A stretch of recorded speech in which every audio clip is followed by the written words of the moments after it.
Dear students, a very warm welcome to all of you in my today's lecture of Managerial Economics. In today's lecture, we will discuss upon the concept of areas of cost control. जैसा कि previous lecture में हमने discuss किया था about the concept of cost control and it's different tools. इसके different tools जैसे कि budgetary control, standard costing, value analysis, ratio analysis और इन पर्टिकुलर टूल्स के हेल्प से हमने कॉस्ट को कंट्रोल करने के बारे में एक कॉन्सेप्ट को स्टडी किया था. आज के टॉपिक में हम स्टडी करेंगे कि कॉस्ट कंट्रोल के कॉन्सेप्ट को किसी भी कंपनी के किन किन एरियाज में प्रॉपरली फॉलो किया जा सकता है. इसके लिए हम 3 एरियाज डिस्कस करेंगे. पहला है इसके अंदर मटेरियल कॉस्ट कंट्रोल, दूसरा रहेगा लेबर कॉस्ट कंट्रोल और तीसरा रहेगा इसके अंदर ओवरहेड कॉस्ट कंट्रोल. तो पहले हम मटेरियल कॉस्ट कंट्रोल के बारे में बात करते हैं. क्या मतलब होता है मटेरियल कॉस्ट कंट्रोल का? ऑर्गेनाइजेशन क्या करती है, उसे अपने प्रोडक्ट को प्रोड्यूस करने के लिए डिफरेंट टाइप के रॉ मटेरियल्स को डिलीवर करना होता है. जब रॉ मटेरियल को प्रोसेस किया जाता है डिफरेंट मशीनरीज में तो उसके पास फिनिश्ड प्रोडक्ट ऑब्टेन होता है. इस तरीके से जो मटेरियल्स है उस मटेरियल में हम रॉ मटेरियल को भी इंक्लूड करते हैं. जो वर्क इन प्रोग्रेस में मटेरियल इंक्लूडेड है वो भी मटेरियल में इंक्लूड किया जाता है और जो उसके पास फिनिश्ड प्रोडक्ट ऑब्टेन हुआ वो भी उसके मटेरियल में इंक्लूड किया जाएगा. तो मटेरियल की कॉस्ट को कंट्रोल करने के लिए यानी कि मटेरियल से रिलेटेड मटेरियल को एक्विसाइज करना है यानी कि उसको परचेज करना है, उसकी स्टोरिंग करनी है, उसकी हैंडलिंग करनी है और उसका प्रॉपर यूज करना है. तो इन सारे ऑपरेशंस में एफिशिएंसी को इंक्रीज करने के लिए और इनकी कॉस्ट को प्रॉपर्ली कंट्रोल करने के लिए क्या करती है ऑर्गेनाइजेशन, इनके वेस्टेज और लॉसेस को मिनिमाइज लेवल तक ले जाती है और इसके लिए वो वेरियस ऑपरेशंस की रिस्पॉन्सिबिलिटी को एस्टेब्लिश कर देती है. तो इन सारे एफर्ट्स को हम मटेरियल कॉस्ट कंट्रोल में इंक्लूड करते हैं क्योंकि इन सबका पर्पज क्या है, इन सबका पर्पज है मटेरियल के रेफरेंस में कॉस्ट को कंट्रोल करना और उसको रिड्यूस करना. This is the main purpose of material cost control. Material control के प्राइमरी ऑब्जेक्टिव्स क्या हैं, तो हम इन प्राइमरी ऑब्जेक्टिव्स को एक बार देख लेते हैं. The first objective is to minimize cost by purchasing in bulk from the cheapest source. क्योंकि यहां पर आप किसके रेफरेंस में बात कर रहे हो, मटेरियल के परचेजिंग के रेफरेंस में बात कर रहे हो. तो यहां हम डिफरेंट सोर्सेज को सर्च करते हैं और फिर उस सोर्स को फाइनली सेलेक्ट करते हैं जो चीपेस्ट वे में हमें रॉ मटेरियल अवेलेबल करा सकता है, वो भी बिना क्वालिटी से कॉम्प्रोमाइज किए हुए.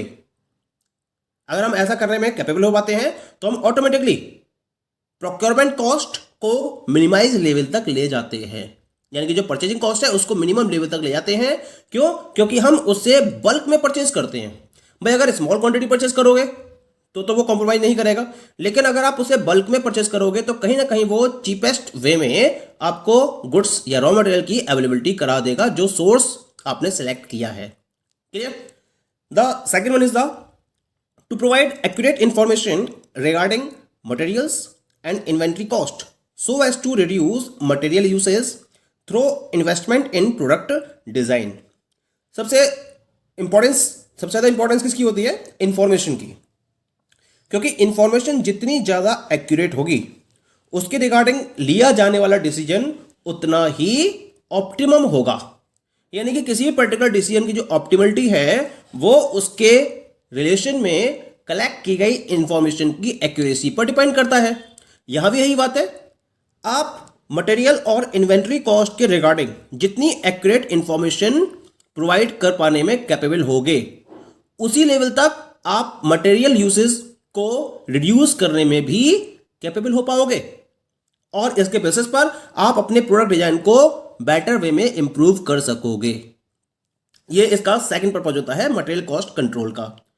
Next one is the to fix responsibility of managers, operating units and individuals connected with the purchase, storage and handling of materials.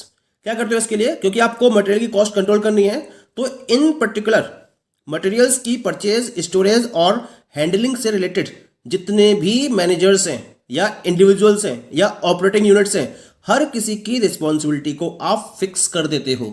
जब रिस्पॉन्सिबिलिटी फिक्स कर दोगे तो क्या करेंगे, उसी के अकॉर्डिंग एक्ट करेंगे और कंप्लीटली वो कॉस्ट को मिनिमम लेवल तक ले जाने के लिए अपने एफर्ट्स करेंगे। लेकिन इसके लिए रिस्पॉन्सिबिलिटी फिक्स करनी ही पड़ेगी। Clear. Next one is to drive maximum economy and best utilization of material. आपको एंश्योर करना होगा कि आप मटेरियल का बेस्ट यूटिलाइजेशन कर रहे हो, उसको आप ऑप्टिमम वे में यूटिलाइज कर रहे हो, ये आपको एंश्योर करना होगा, जिससे कि आप मैक्सिमम इकोनॉमी के साथ में उसको फॉलो कर सको। तो मैक्सिमम इकोनॉमी के साथ फॉलो करने के लिए मटेरियल को ऑप्टिमम वे में यूटिलाइज करना that is compulsory. Clear. Next one is to make or buy decision for component and spare parts. होता क्या है कि जब आप किसी भी पर्टिकुलर प्रोडक्ट को प्रोड्यूस कर रहे हो तो उसके रेफरेंस में जो रॉ मटेरियल है उसको आप या तो परचेज कर सकते हो या फिर उसको आप खुद भी प्रोड्यूस कर सकते हो।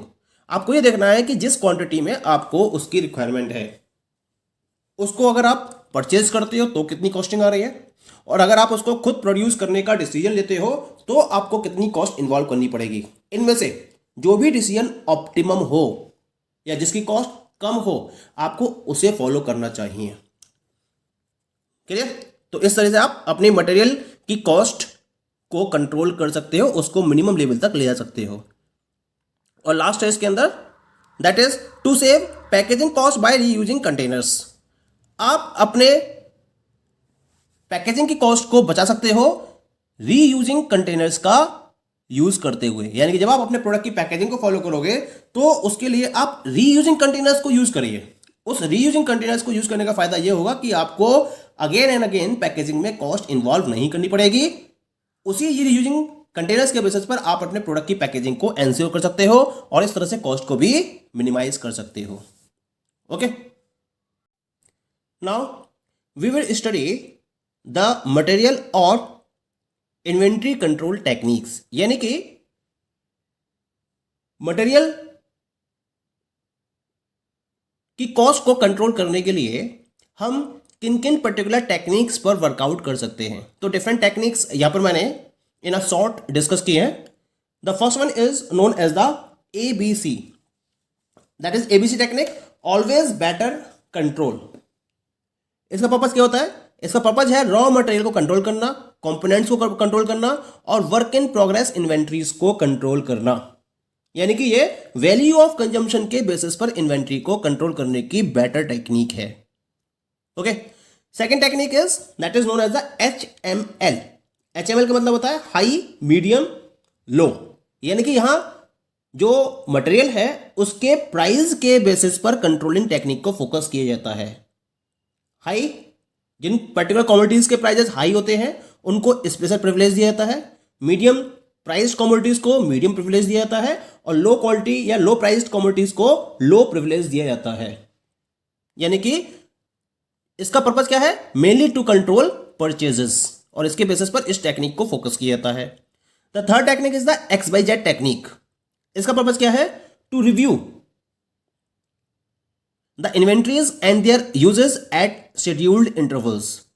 आपको ये देखना है कि जो इन्वेंट्रीज हैं उनको आप शेड्यूल्ड इंटरवल के बेसिस पर यूज कर रहे हो, तो उसके लिए हम XYZ टेक्निक का यूज करते हैं। Okay, the next one is the VED। VED का मतलब होता है vital, second essential and then desirable. ये जो कंपोनेंट है उनकी क्रिटिकल अवेलेबिलिटी के बेसिस पर जो इन्वेंट्रीज हैं उनको कंट्रोल करने के लिए हम इस टेक्निक का यूज करते हैं to determine the stocking levels of the spare parts. यानी कि कंपोनेंट्स वाइटल है, बहुत ज्यादा जरूरी है, या फिर एसेंशियल कैटेगरी में है या डिजायरेबल की कैटेगरी में है, उसके बेसिस पर हम स्पेयर पार्ट्स को स्टॉक करने के बारे में डिटरमाइन करते हैं। क्योंकि जब स्टॉकिंग करोगे तो वेयर हाउस में क्या होगा? स्पेस गिरेगा। तो उस स्पेस को हमें ऑक्यूपाई करना है किस बेसिस पर, और उसके लिए हमें कितनी क्वांटिटी उसकी स्टोर करनी है। इसके लिए हम ये देखते हैं कि जो मटेरियल है वो वाइटल की कैटेगरी में है या एसेंशियल कैटेगरी में है या डिजायरेबल की कैटेगरी में है। उसके बेसिस पर उसको प्रॉपर्ली स्टॉकिंग या वेयर हाउसिंग में स्पेस प्रोवाइड किया जाता है। Clear? The next one is the FNCD, FNSD। F fast, N nominal, S slow and D that is dead. ये कंजम्पशन पैटर्न ऑफ कंपोनेंट के बेसिस पर ऑब्सोलेसीन को कंट्रोल करने के लिए यूज की जाने वाली टेक्निक होती है. Whether the consumption pattern of the component is at the fast speed or it is at the nominal speed or it is at the slow speed or it is dead. इसके basis पर हम क्या करते हैं, हम controlling को follow करते हैं और मटेरियल की कॉस्ट को प्रॉपर्ली हैंडल करते हैं. Clear. Next one is the SDE, scarce, S D difficult and E easy to obtain. यानी कि जब हम मटेरियल्स को प्रोक्योर करते हैं तो उस समय हमें प्रॉब्लम्स फेस होती हैं कि whether the material is scarce or it is difficult to find or it is easy to obtain. और उसके बेसिस पर हम इनका क्या करते हैं, इनको स्टोर करते हैं और अपनी परचेजिंग स्ट्रेटजीज इसी के अकॉर्डिंग फॉलो करते हैं. यानी कि अगर कोई मटेरियल है जो स्कार्स वे में अवेलेबल है, यानी कि उसको ऑब्टेन करना बहुत ज़्यादा मुश्किल है क्योंकि उसकी स्कार्सिटी की वजह से, तो हम क्या करेंगे, इसकी ज़्यादा क्वांटिटी को स्टोर करेंगे एक साथ, चाहे हमें उसे प्रॉपर्ली वेयर हाउस में ही स्पेस क्यों ना देना पड़े, लेकिन हम इसकी ज़्यादा क्वांटिटी को जब अवेलेबिलिटी होती है उस समय इसको स्टोर करना पसंद करेंगे. लेकिन जो आसानी से मिल सकता है उसको हम स्टोर करना पसंद नहीं करेंगे, बल्कि सोर्स से उसको जब हमें जरूरत होगी तब हम उसको प्रोक्योर कर लेंगे. तो ये टेक्निक होती है और इस तरह से मटेरियल्स को 3 पार्ट्स में डिवाइड कर दिया जाता है, scarce, difficult and easy to obtain. और इसके अकॉर्डिंग परचेजिंग स्ट्रेटजीज को डेवलप किया जाता है जिससे कॉस्ट को कंट्रोल किया जा सके. Next one is the GOLE, goal. G government, O ordinary, L local और E फॉरेन सोर्सेस. यानी कि जो मटेरियल आप अवेलेबल कराओगे उसके सोर्सेस क्या हैं, क्या वो गवर्नमेंट से अवेलेबल है, क्या वो ऑर्डिनरी लेवल पर अवेलेबल है, क्या वो लोकल लेवल पर अवेलेबल है, या फिर उसके फॉरेन सोर्सेज हैं. और उसके अकॉर्डिंग आप अपनी प्रोक्योरमेंट स्ट्रेटजीज को डेवलप करोगे, क्योंकि ये भी किससे रिलेटेड मैटर है, ये भी आपके कॉस्ट से रिलेटेड मैटर है. यानी कि जितना आप इन 4 में डिवाइड करते हुए प्रोक्योरमेंट स्ट्रेटजी को डेवलप करते हो उतनी ही आप कॉस्ट को कंट्रोल करने में कैपेबल हो पाते हो. Clear. The next one is the SOS. SOS का मतलब होता है सीजनल एंड ऑफ सीजनल. यानी कि ये पर्टिकुलर प्रोडक्ट की सप्लाईज के नेचर पर डिपेंड करता है. और इसके लिए आप क्या करते हो, यू आर मेकिंग प्रोक्योरमेंट और holding strategies for seasonal items like agricultural products. ये कुछ प्रोडक्ट्स ऐसे होते हैं जो पर्टिकुलर सीजन में ही ग्रो होते हैं, तो आप क्या करते हो, उन पर्टिकुलर प्रोडक्ट के रिलेशन में अपनी प्रोक्योरमेंट स्ट्रेटजीज को डेवलप करते हो. जैसे एक कंपनी है जो चिप्स को प्रोड्यूस करती है. अब जो चिप्स प्रोड्यूस करेगी उसके लिए पोटैटोज की रिक्वायरमेंट होगी, तो कंपनी क्या करेगी, पोटैटो एक सीजनेबल प्रोडक्ट है जो एक सीजन में ही ग्रो किया जाता है, एक एग्रीकल्चरल प्रोडक्ट है, तो कंपनी क्या करेगी, उन पोटैटोज के प्रोक्योरमेंट के रिलेशन में ऐसी स्ट्रेटजी डेवलप करेगी जिससे कि उसको अपनी कॉस्ट को प्रॉपर्ली मैनेज करने में आसानी हो. तो this is known as the seasonal off seasonal strategy. Clear. And the last one is the that is known as the EOQ. EOQ का मतलब होता है इकोनॉमिक ऑर्डर क्वांटिटी. क्या होती है, ये वो क्वांटिटी होती है जो मोस्ट इकोनॉमिक होती है. This is most economic for the company and it is providing the minimum total cost for the organization. यानी कि जब ऑर्गेनाइजेशन गुड्स के लिए ऑर्डर प्रोवाइड करती है तो उसको 2 तरह की कॉस्ट बियर करनी होती है. एक होती है ऑर्डरिंग कॉस्ट और दूसरी होती है कैरिंग कॉस्ट. सपोज करो कि वो अगर एनुअल रिक्वायरमेंट उसकी 12,000 की है, अगर वो महीने में 12 ऑर्डर्स देगी, या हर महीने में एक ऑर्डर देती है, तो उसके नंबर ऑफ ऑर्डर्स क्या होंगे, ज़्यादा हो जाएंगे, 12 हो जाएंगे. नंबर ऑफ ऑर्डर्स ज़्यादा हो जाएंगे लेकिन जो कैरिंग कॉस्ट है वो कम हो जाएगी उसकी, यानी कि उसको स्टोर नहीं करना पड़ेगा, लेकिन ऑर्डरिंग कॉस्ट ज़्यादा हो जाएगी. अब अगर वो साल में केवल 2 ही ऑर्डर देती है तो उसकी जो ऑर्डरिंग कॉस्ट है वो कम हो जाएगी, लेकिन जो उसकी कैरिंग कॉस्ट है वो ज़्यादा हो जाएगी, क्योंकि उसको जो इन्वेंट्री है उसको वेयर हाउस में स्टोर करना पड़ेगा. तो एक तरफ तो उसकी ऑर्डरिंग कॉस्ट बढ़ रही है अगर नंबर ऑफ ऑर्डर्स ज़्यादा होते हैं, और एक तरफ उसकी कैरिंग कॉस्ट बढ़ रही है अगर उसके नंबर ऑफ ऑर्डर्स कम होते हैं. तो इन दोनों कॉस्ट के रेफरेंस में एक ऐसा पॉइंट सर्च किया जाता है, एक ऐसा ऑर्डर सर्च किया जाता है जहां दोनों का ओवरऑल टोटल मिनिमम हो. तो हम ऐसे ऑर्डर को इकोनॉमिक ऑर्डर क्वांटिटी का नाम देते हैं। इस क्वांटिटी को हम इकोनॉमिक ऑर्डर क्वांटिटी का नाम देते हैं। और इसको कैलकुलेट करने के लिए एक फॉर्मूला अडॉप्ट किया जाता है। The formula is √2AO/C। और इसके बेसिस पर इस पर्टिकुलर क्वांटिटी को डिटरमाइन कर लिया जाता है जो ऑर्गेनाइजेशन को मिनिमम टोटल कॉस्ट प्रोवाइड करती है, जहां A एनुअल कंजम्पशन है, O ऑर्डरिंग कॉस्ट है और C इन्वेंट्री होल्डिंग कॉस्ट है।